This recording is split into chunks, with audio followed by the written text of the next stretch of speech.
So, I want to go into something a little bit boring, and I spoke about this on the channel, and it is charging devices. Now, you guys don't want to hear about this, obviously, because it's a robotics, AI, 3D printing, genetic engineering, etc. channel, but it's very important because you have to understand that all of our devices right now are literally switching from battery powered to having internal batteries that are capable of being charged. Look at your cell phone, look at your radio or your portable speaker, look at your laptop, look at your desktop, etc.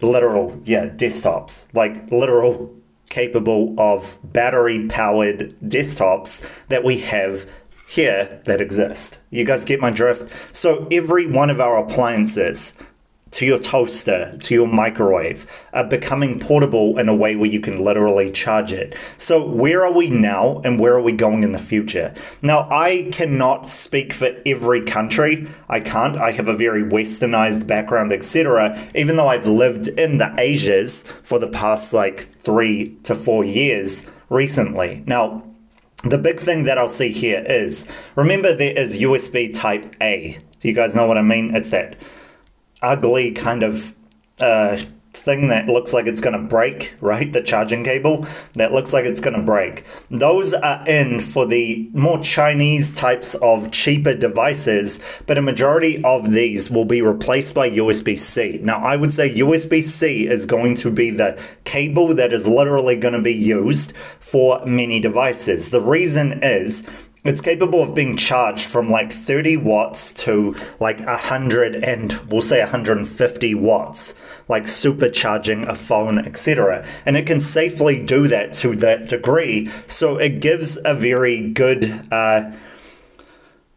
presentation for the future for people, because it's not just innovative in terms of its technology, but it's capable of wireless charging and stuff at a very high degree of wattage as well, from 50 to 100 watts. Now that's a lot. We're talking a proper battery that's 5,000 milliamp hours, which is a very big battery for a phone, etc. And just to put this in perspective, the new iPhone 17 Pro has 4,900 milliamp, right? So it's capable of lasting up to 2 days. So it's a lot.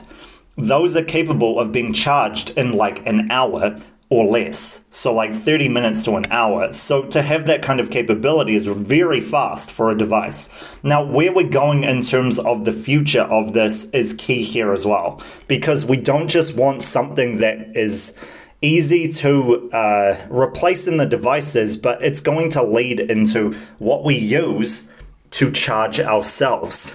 Now, this seems like a weird video, right now. What are you talking about? Charge ourselves, Alistair.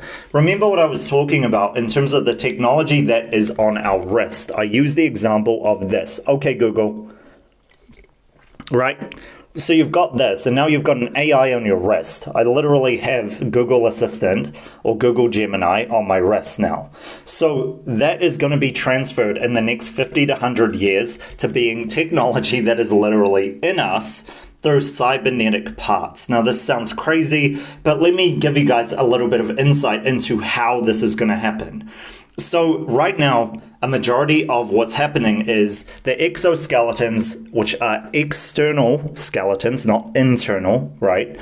We're talking about external robotic helpful parts that are helping people to do things faster and more mobile, etc. They are going to be replaced with internal parts starting from the disabled people, and this is happening right now, by the way, where people are changing their limbs to being cybernetic parts. Now, the reason for this is obvious. You want mobility, you want capability with what you're doing, but what's going to happen is there's going to be a competitive circuit with this that's going to push people to actually switching to this. Now, think about this. Let's say somebody, and bear with me here because I'm going to touch a few people maybe in the wrong way, but I'm just speaking from a realistic perspective of what is most likely going to happen. So let's say somebody went in a car crash and they lost all their limbs, right? They have no arms, they have no legs. So then they get cybernetic parts that actually enhance them to the perspective of being far capable than anyone else, any human person is athletically, and more capable. So, for example, being able to kick in a brick wall with their leg, for example, right? Or being able to punch through a stained glass stove, a stove, right? That's aluminium, we'll just say, with their hand.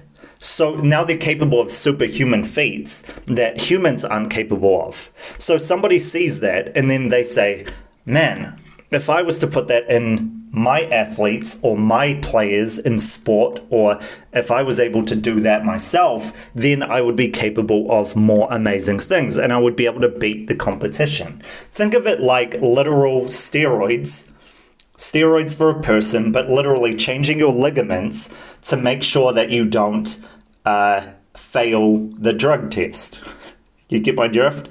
So this is going to be the new competitive type of changing yourself and customizing yourself to being better. And like I said, it's already starting now, starting with people who are amputees.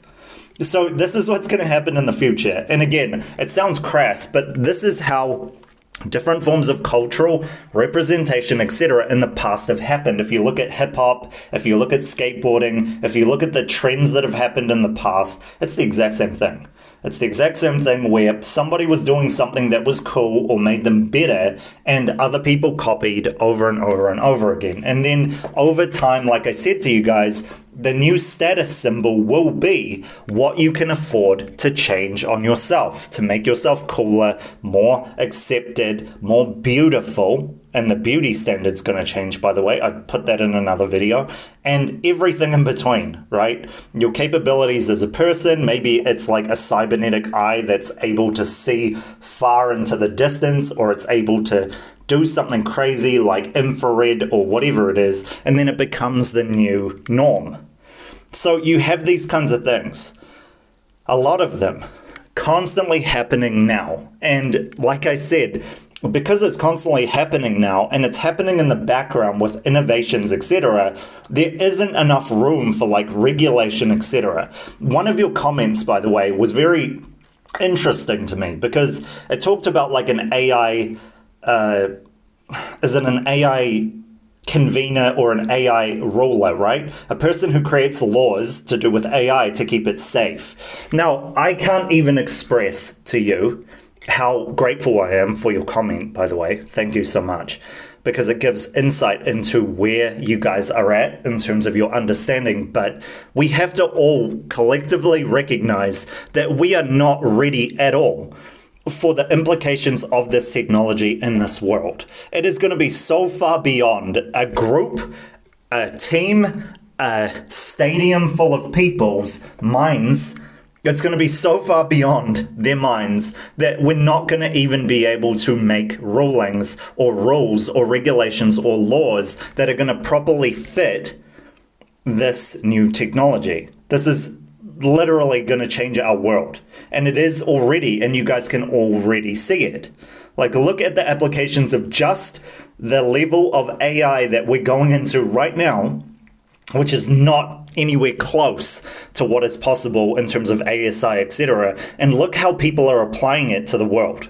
It's already shifting it so dramatically. I would not be surprised if in the next 2 years, the front page of Instagram is going to be fully fake people, like fully animated by AI people. I would not be surprised at all. And this is the way things are going. This is the way the world's going. And in terms of reflecting on us, like I said, we are not ready for any of these implications to happen. Because think about a superhuman person that is robbing stores, for example. How can you even keep up with that? Then you put it to maybe a dozen people doing that. And hopefully I'm not giving people ideas, but you guys understand what I'm saying. Dealing with something like this that is so far beyond like what is the norm of what you're used to changes everyone's roles in what they do. So now maybe the police can't deal with this because it's so far beyond their understanding, etc. And maybe the bullets do nothing that they can't keep up. So now they have to upgrade and they need to change themselves in accordance with this. And now everything is shifting.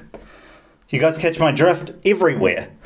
Education, workplaces, roles that you fit in, automation, car.